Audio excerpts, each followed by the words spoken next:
Okay, hello, it's Paul Green with another one of our Focus On panels with some superstar guests here this morning. So I'm just going to let them introduce themselves and then we can kick off with the discussion. So, Rachel, do you want to go first?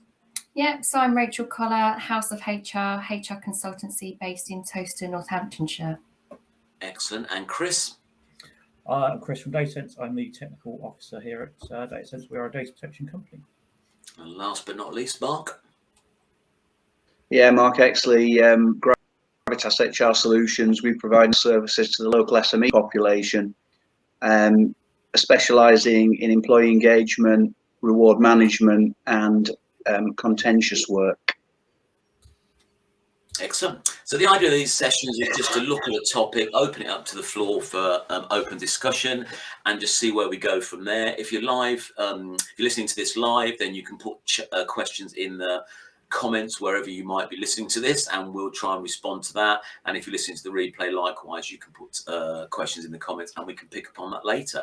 So the theme for today is, given the last couple of years, what impact has that had on employees and I guess employers as well? I guess they've been both parties have been affected. So I thought we'd just explore that and get your views on what impact you think it's had, and what long-term effect it may have on the employee world in general. So, Mark, do you want to kick us off and give us your thoughts? Yeah, I think for employees, it's been almost life-changing for many of them. The working from home is very topical today because I think the 90% of workers in Whitehall who've decided they can work from home are now being told to go back to work.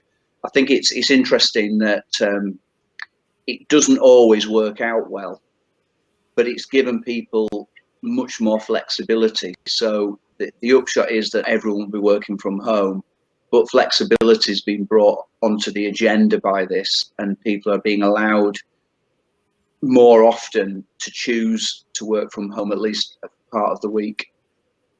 Mm-hmm. Yeah, Rachel, what's been your experience? What would you say the impact is? Yeah, I mean, obviously, companies had to make rapid changes in how they operate, including how and where the jobs were done, as well as planning for the return of the staff to work safely. And I think for employees, they've had to have that to navigate that new way of working, as well as adapting to changing circumstances in their personal lives as well. And I think it's that the work-life balance, the well-being, the job security, they've all been a challenge through the pandemic. But I think, there are the positives that come from that, and definitely working flexibly has definitely been one of those for a lot of people. That's been a positive as a result of the pandemic. And Chris, whilst you're not in the HR world, you were working throughout, I guess, as a key worker, key supplier, whatever you want to call it. So what was your experience, and what do you think the impact will be of on employees and possibly employers as well? No, I mean, you're right. I am, as the three of us, the odd one out. Yeah, I did work through the whole of the pandemic. I think I had probably the first 6 weeks were really quiet for us because we'd kind of done the disaster planning for a lot of our clients. So the move from work in the office to work from home was fairly easy. But I think both the guys have touched on the biggest thing I saw with employers and employees was the stress and the strain of it. You're used to having the 10-minute coffee break, the old water cooler chats, as it were, and suddenly they've disappeared. It's not the same to just jump onto a Teams or a Zoom call and have those things. You lose the interaction. From what I saw with customers, it was the mental health impact was the biggest change for them. It's some people cope really well, some people really, really struggled. I saw it with all my clients across the board, that there were certain members of staff who just really struggled with the adjustment. And then with some companies, they were lucky enough to kind of bring in the hybrid working quite early. But it wasn't in like half the company, they would split it down into kind of 4-week teams. So you'd be in for 1 week in 4, but it just gave you enough interaction to feel part of the team still. And how have employers dealt with the coming back to work, if you like? So I've heard experiences of people comfortable working remotely now, and they'd rather do that. And there's other people that it's driven them nuts in the working from home, that they actually want to get back into work. So how do you think employers deal with like that issue, I guess, that's facing them, where some people are happy to stay remote and others do actually want to come back to work, and given what their requirements are. What's your experience of that, Rachel, would you say?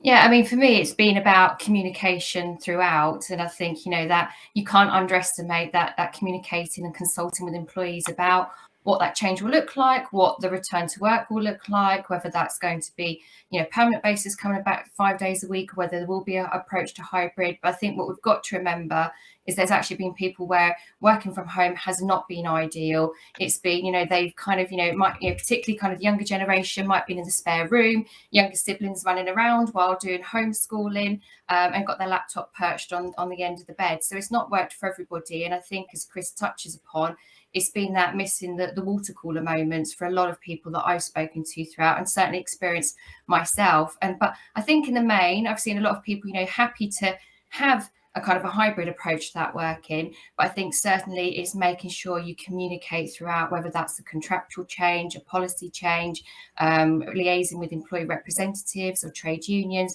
lots of things to take in consideration, and that not one size always fits all for everybody. So it's trying to find out, I've seen particularly recently resistance from some people, not mentioning Whitehall, but resistance from people wanting to come back to the office at all. And it's trying to understand, what is that resistance? Have they got somebody at home that they care for that's a vulnerable adult or child, and taking those things into consideration and discussing it with them. Mark, what are your thoughts?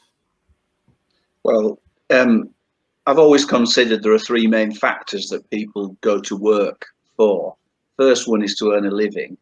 The second one is to have a purpose, to actually get up in the morning. And then the third one is the social interaction.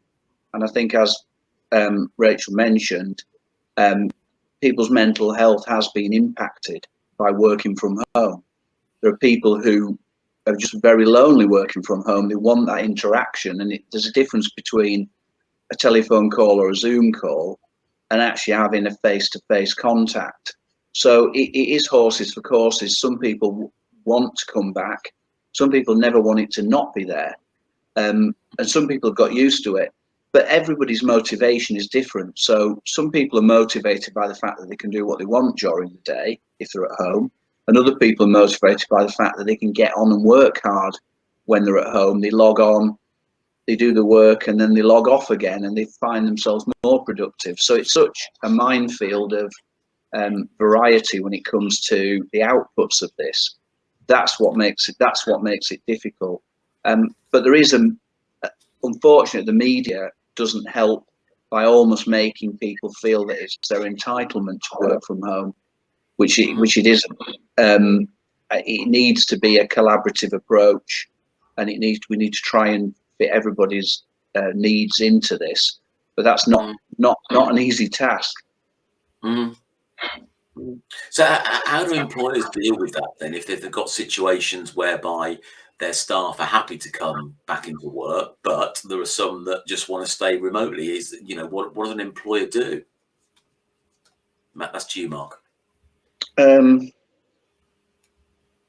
a difficult question. It's all about talking to people and making sure that you can provide a safe environment for a start, but also that you can make a compelling case for one back. I think that's the point. We do know that we've got clients where they've got the odd individual who says, "I'm not comfortable coming back." Unfortunately, as with everything, the minority of people doing that spoil it for the majority, because they're actually doing it for other reasons. But that then sours the case really a little bit for other people. But there will be people who genuinely don't want to come back into an office, but there's other people who do. So it is a minefield. Mm-hmm. Chris, what's been your experience with your clients? Have they got their staff back in the offices, or are people sort of staying remote, or what have you found in terms of your dealings with your clients? In the case of some clients, it is purely they are now back in the office, and that's the only option. And for some businesses, that is the only option. It's easier with what they do. We look after a call handling company. They are now all back in the office because their setup only really allows for that. It was difficult enough during the pandemic to get it all working smoothly. and they were kind of in and out of the office a lot through it. Then other clients have really embraced the hybrid. They are flexible with the staff. And there's bits I won't see because it's not within my remit when it really comes down to the HR side of it. They would have had those conversations with staff and said, what works best for you? Is it you come in 1 week, you're home for the next week, or is it a 3-2 split or a 2.5 split where they do 2.5 days in the office or 3 days in the office and 2 from home? So it's been really mixed from what I've seen. There's no kind of consensus all the way through. It's what works best sometimes for the company, but they've obviously had to have that conversation with the staff to get them to understand. You can't just, well, I suppose you can impose it on the staff. It just in the long term leads to bad feelings, and you'll lose staff in the longer term because of it. But Mark's right. People get up. We all go to work because we want to earn money to pay the bills and stuff, and then everything else afterwards. But yeah, if someone's not happy, they'll look to leave. It's why I ended up as self-employed. So John Beaker's commented. He's out there somewhere in the ether listening to us. So thanks for tuning in, John. Agreeing with some of the points that you've made. And he's also got a question as well regarding your comments on Whitehall. What's the panel's thoughts on the reported motivation of using the real estate efficiently? Any comments on that? Gosh, good question. I think we saw at the very early stages of the pandemic, a lot of high-profile businesses, particularly in London with the real estate there, deciding to pull out at the point they could do without kind of any penalties. So we saw quite quickly decisions being made without thinking about the longer-term implications, whether they, it's whether what the staff wanted. So we've seen some of those big names actually change their minds on their approach that they took very early on. So I think they were some knee-jerk reactions, but I think certainly it's got a lot of businesses thinking about actually how do we operate, how do we need to operate, do we need to have these large scale offices that we've had before, or do we need to have a presence just in relation to having hot desking and meeting rooms, so we've got the opportunity to have meetings, collaborative events, creativity, team building issues as well. So definitely I think a lot of businesses have kind of rethought that, and I've seen that with quite a few clients I've been working with recently. Mm-hmm. Mark, do you have any comments? Yeah, I've got a client in London who had a large office that they closed during the pandemic and opened a smaller office in a much better location. And what they've done, they have 4 teams within their structure. Each team has a contact day, Monday to Thursday, and then any spare capacity they have, it can be booked on a first come first served basis. And then Friday is a free for all that anyone can come in. And the reality is they're full every day, because the team days are great for the contact, and there are 1 or 2 people there who don't want to come in any other days other than the contact day because they live so far away. Some live in Brighton or those sort of places. They don't want to be travelling into London if they don't need to. But others want to be in the office, want to be interacting with their colleagues. So it's again, it suits people. The hybrid model suits more people than saying everyone's at home or everyone's in the office. And I think that's the way that it will evolve over time. Mm-hmm. Kathy's asked a question, which I think we touched on earlier, but we might want to revisit that. So what happens if an employee wants to work from home? That's not in the best interest of the business. What do you do in that situation? How do you handle that, Mark? Ultimately, you would consult with them, but ultimately they would end up having to come back to work. Mm-hmm. Because the requirement of the business. If it's just a whim, that's a different thing. But if it's actually a requirement, well, you've only got to look at what happened with the DVLA and the revenue years, where wait times on calls were ridiculous. People stuff wasn't getting processed. You had a huge backlog of processing of licenses for drivers on medical license renewals, that kind of thing. It just didn't work. And in those cases, those organisations are going to have to get people back into a more planned workspace. They cannot continue that way because they're just not providing the service. Notably, of course, public sector rather than private sector. If you see that as a public sector, it just becomes a lot of noise. But in the private sector, it becomes a failure of the business. So clearly there's a difference there. And there is definitely a difference between the approach to the public sector and the private sector. Mm-hmm. So Rachel, given these changes that people have experienced, like not in most people's lifetime, has this impacted HR policies? Have businesses had to adapt them or change them to allow for sort of current working conditions and the possibility of people working from home? What are your thoughts? Yeah, absolutely. I mean, I think, flexible working regulations, when they came in many years ago, I thought we were all going to be swamped by them. Initially, it was only kind of parents that could apply for flexible working. Then that increased to carers. Now anyone can apply for flexible working. But I would say in my career, 9 times out of 10, an application for flexible working would be declined by an employer, because they would have one of 8 statutory reasons as to why they could decline it. And I think now it's very difficult for a business to say, we can't allow someone to work flexibly when you've had two years of demonstrating actually where that has worked.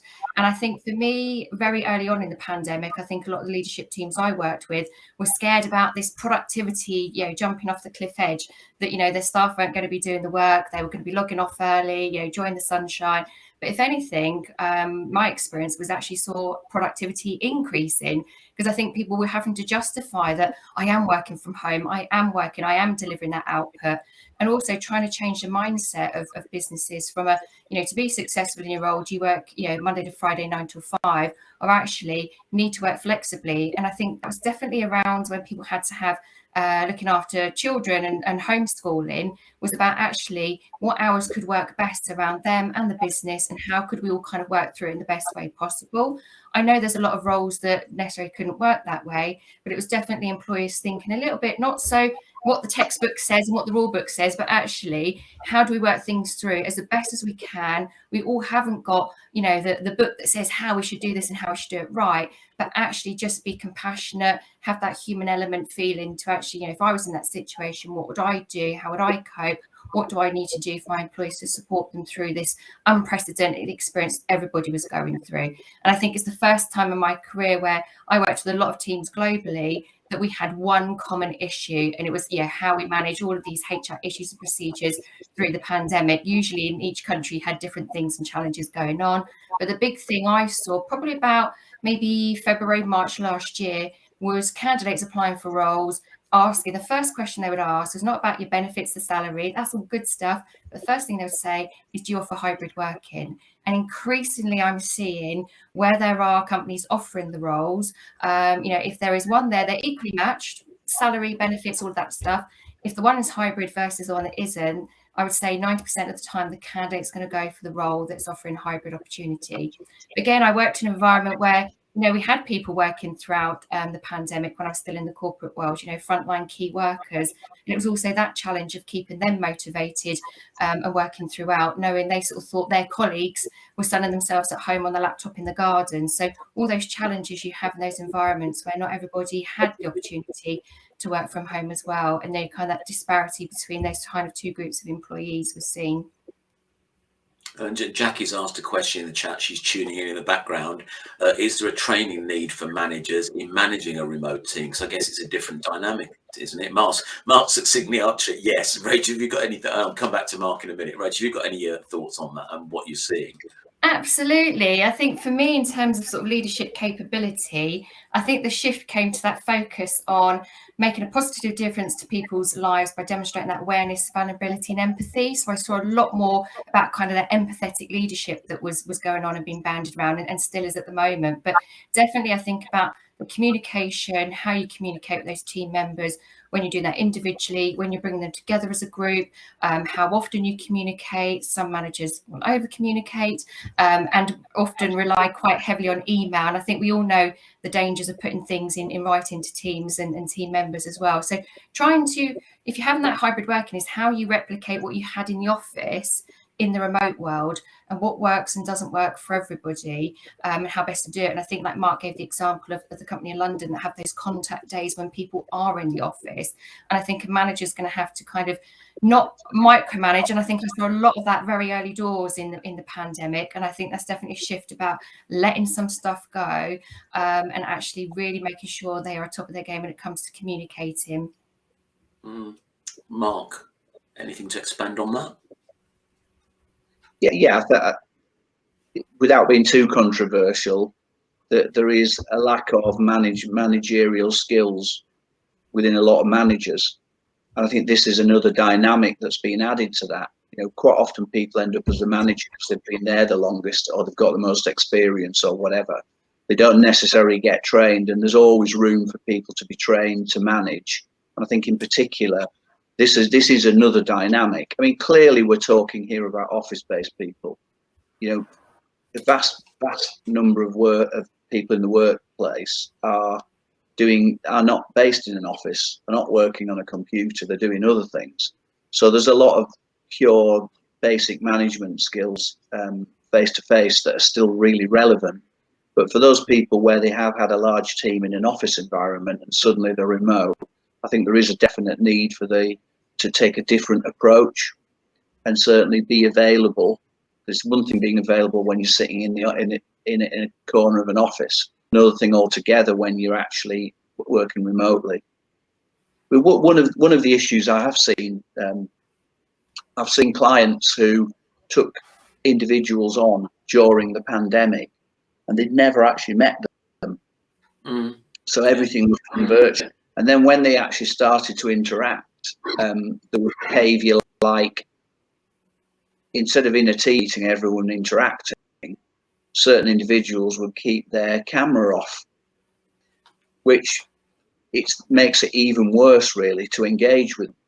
And there's all sorts of things there about, I think, about setting ground rules and etiquette for these meetings, rather than getting bent out of shape because someone keeps the camera off. It should be made absolutely plain from the outset that when you have a team meeting and a catch-up, that the cameras are on, because it just creates alienation, isolation, and mistrust.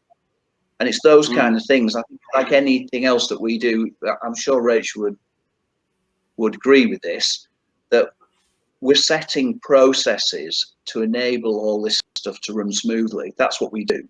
We put processes in place to make things work properly. And it doesn't matter whether that's people working from home, some sort of process for working from home and the communication, or whether it's actually something harder kind of process like holidays and sickness and that kind of thing. There needs to be something written down that gives a roadmap for how things operate, and then you can train managers accordingly.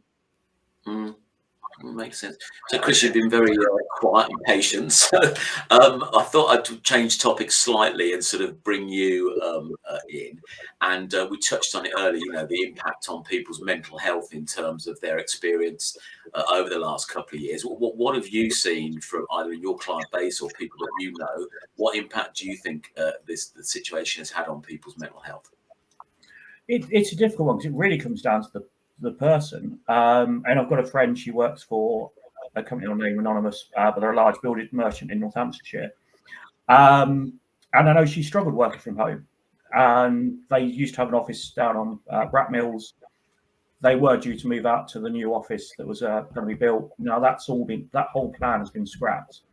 And within the first 12 months and probably less of the pandemic, the office they had, which they were renting off another company, the lease came to an end. They've not looked to renew it, and like I said, the whole plans for the future changed.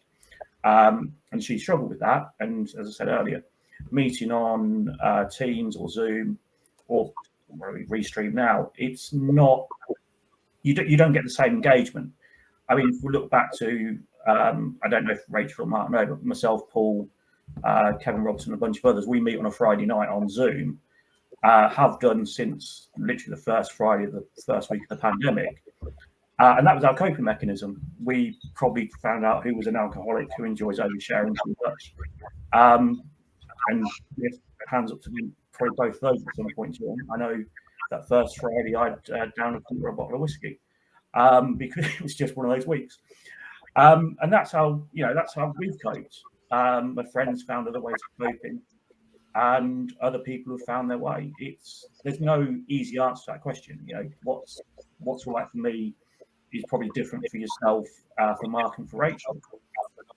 It's a real hard one for me to answer, because as much as I get on with my clients and other people, I don't always know what's going on in the back of the head. And yourself, well, the struggles I've had with another friend during the whole last 2 years. Yeah, I think the virtual pub certainly has helped my mental health over the last couple of years. It was something to look forward to, because you do miss that social and people interaction that was taken away from you without you having any choice in it.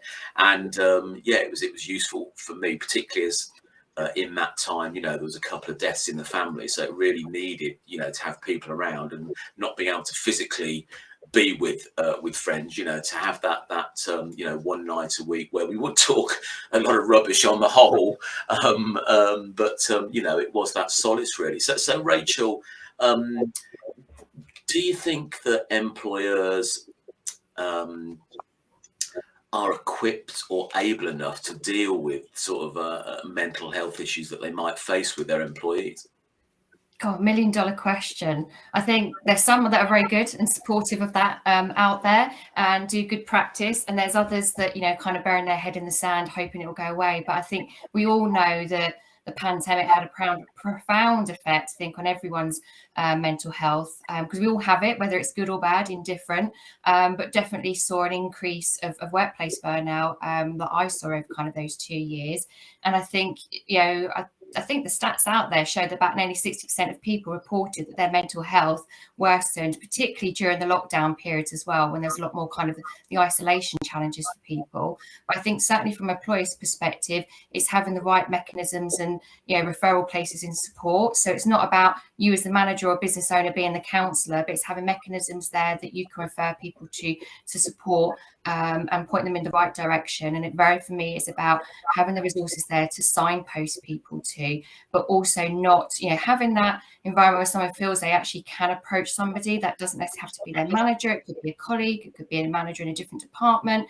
Certainly I've worked in organisations where they've introduced mental health first aiders. So there's lots of different support mechanisms out there. And it's whether, I think for me, I said, pre-pandemic, I was trying to get mental well-being and well-being in general, holistically, on this kind of leadership's business agenda. And I used to say to people, I felt like I was pushing water up with a hill with a rake. But definitely COVID gifted someone like me in HR that perfect opportunity to really get it on the business and leadership agenda as a topic to really kind of take on board. And I think it's the first time I saw leadership teams actually impacting and feeling the elements of the lockdown and COVID pandemic on themselves personally, and actually probably being much more empathetic to their teams as well that may be going through similar things. And like you say, everybody had lots of things going on in their personal lives as well, that I think, there was a lot of good managers out there in companies that enabled people to have those down times. I mean, we did things when I was still in the corporate world, like the happy hours on a Friday, team quizzes, having that downtime so people could just relax and chill out and maybe just have a drink virtually as well. Mm-hmm. So Mark, but building on that, do you think that employers have enough tools at their disposal to deal with mental issues in the workplace? And if not, what should they be doing? How do they need to upskill themselves to sort of like deal with issues that they might not be facing if we hadn't been through this last couple of years? The tools are all available, whether it be through getting people trained as mental health first aiders, just having a robust policy about how you deal with mental health issues in the workplace as a start point. Then you need people, a structure within the organisation, or if it's a smaller business, there are certainly employee assistance programs that can help. So you've got some remote help. So the tools are out there. But it's about, with everything, it's about attitude. So the business owners or the senior teams have to open their eyes and buy into the fact that this is a real thing, and they have to be able to then use that education to make a difference for people. Because I have seen a couple of cases where very, very good employees suffered because of specific events, and the company has just not been empathetic towards it, and they've ended up ultimately losing the employee. And the company's lost out, and it's not been a good experience for anyone. And I think just a little more enlightenment would have avoided all that. So that there's definitely the tools out there. People got to buy into it, and they've got to embrace the fact that people are fallible. You know, not everybody. I've seen people in the past who've been total workhorses, have just worked for way above what they would be expected to do, and instead of the company saying, "Hang on, you need to slow down a bit," the company's just kept it, and eventually the person's fallen over. So it's about awareness. It's awareness of what's actually going on with people, and a lot of that, and it's a bit of an HR thing, is to know your people, so you can actually recognise signs that someone is not quite well. Quite important. Do you think that both yours and Rachel's services will be called upon more in the future to deal with the mental issues that are going on in employers' workforce? Yeah, I would say so, yes. And you agree as well, Rachel?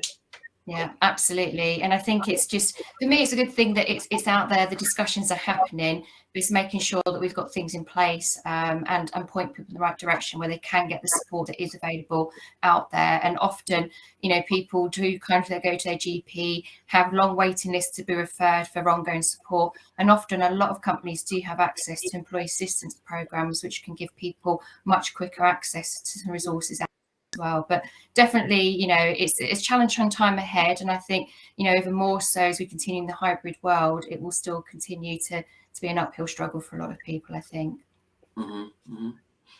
Okay, I'd just like to give a shout out to Dr. AJ Yates, who does a lot of work in terms of helping people be more aware about sort of mental well-being in the workplace and just with people around you. So if you know, do check him out, and if you are struggling with anybody in your employ or that you know, or you're struggling yourself to know how to deal with people with well-being issues, then certainly worth having a chat with him and potentially going along to some of his courses. So I think we'll wrap it up there, guys, unless you've got anything else that you'd like to comment on before we close. I'll just add very quickly that Mind have a fantastic resources available to both individuals and employers, guidebooks, courses, you name it, it's probably on there to tick that box for you. But also as an employer, if you're having somebody approach you, they've got some brilliant resources of phone numbers and websites that you can give out to employees as well. So don't suffer in silence or alone. There's definitely lots of resources and people out there that can support both the employer and the employee. Okay, well, make sure I share those links on wherever this is posted ultimately. Chris, you were going to say something? I was actually about to say almost identical to what Rachel said. Again, without going into too much detail, yourself, you know, my friend was going through when she was stopping down here. And following on what Rachel said about Mind, they are fantastic. I mean, completely underfunded, but absolutely fantastic. They do also have in Northampton, Toaster, Wellingborough, Kettering, Daventry. If you go onto the website, they've got the calendar. They run what's called a crisis cafe. Probably not the greatest name because you can't get to your coffee there. It's not really a cafe, but they have got someone who will spend as much time as you need for the time they're open to go and talk to. And my friend made great use of that throughout the pandemic. I'd go and take her along, drop her off, just kind of hang around the waiting area and see the difference in people when they go in. You know, they've turned up with their own free will. Gone to talk to them and then see the difference when they come out. It might only be a short-term difference, but you can see the great work they do. So yeah, if you are struggling, you know, reach out to someone, whether it's a friend, family, or just go into one of the crisis cafes. They really are good. Anything for you to add, Mark? No, it's all been said. I suppose the thing that's most disturbing is when people do suffer in silence, and they're very good at hiding things.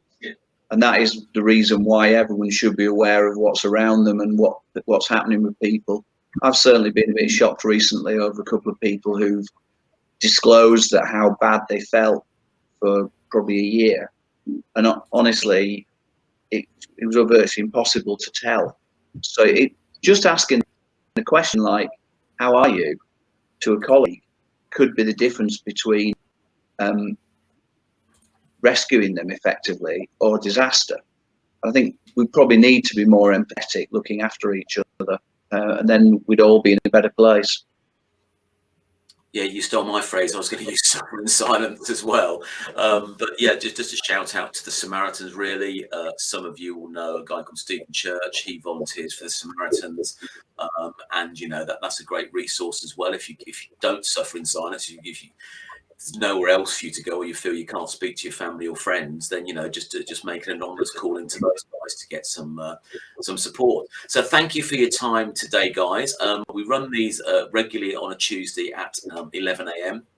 The next session that we're looking at next week is how do you overcome confidence and imposter syndrome. So that's what we'll be exploring next time. So please do tune in. Thanks, guys, for joining me today. I'll let you crack on with the rest of your day and end the stream there.